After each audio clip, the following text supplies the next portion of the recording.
Bienvenue pour cette exploration des sources. Aujourd'hui, on va se plonger dans la parashate Ekev, un passage du Deutéronome. On est vraiment à un moment charnière. Moïse parle aux Hébreux, là, juste avant qu'ils n'entrent en terre d'Israël. Et notre idée, c'est de décortiquer un tout petit mot hébreu, mais alors vraiment minuscule, K-I. Voir un peu comment ce détail, il nous ouvre sur quelque chose de plus large, sur l'importance des petites choses. La grandeur du minimalisme, si on veut. Le point de départ, c'est ce verset, Deutéronome 7.17. Moïse, il anticipe ce que le peuple pourrait penser. Il dit « Peut-être te diras-tu en ton cœur, ces nations sont plus nombreuses que moi, comment pourrais-je les déposséder ?» Ce peut-être, c'est justement la traduction de ce fameux « qui ». C'est assez intriguant, non ? Ah oui, tout à fait.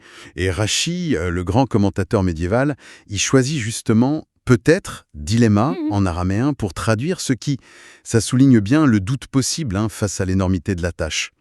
Mais ce petit mot, en fait, il est bien plus riche que ça. Selon Rabbi Reish Lakish dans le Talmud, ce mot « qui » a carrément 4 sens principaux dans la Bible. D'abord, il y a « eki » qui veut dire « si », comme dans le conditionnel. C'est d'ailleurs le cas dans notre verset, « si tu te dis ». Ensuite, on a « dilemma », ce « peut-être » dont on parlait, l'incertitude selon Rashi. Puis, il y a « ela ».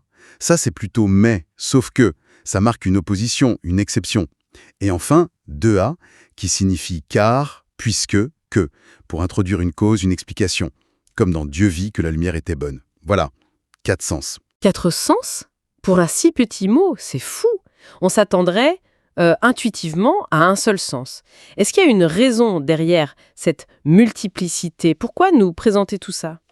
C'est d'une excellente question. Une hypothèse, c'est que Rabbi Reish Lakish, en ne donnant pas toujours d'exemples bibliques pour chaque sens, voulait peut-être montrer que ces sens forment un tout, que ces nuances, la condition, le doute, l'opposition, la cause, reflètent en fait la complexité du réel, et peut-être aussi la façon dont la providence divine agit dans toutes ces situations.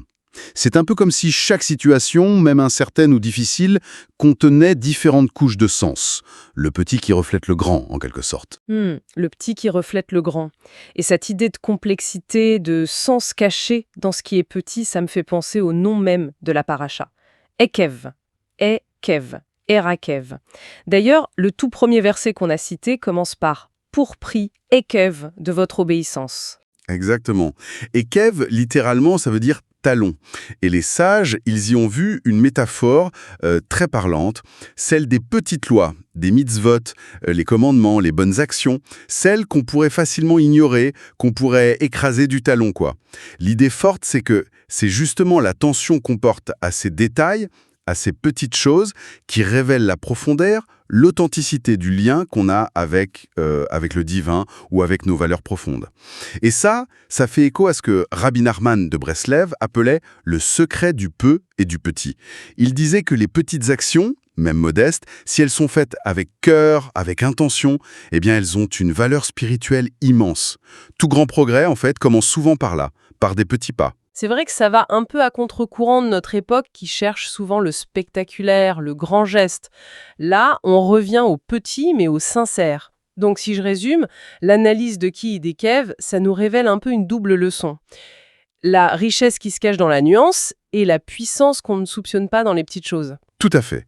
C'est une invitation à valoriser la sincérité, l'attention dans notre quotidien. Le lien véritable, le renouveau, il se niche souvent là, dans ces détails. Pour conclure, peut-être une pensée inspirée d'un passage du livre de Job.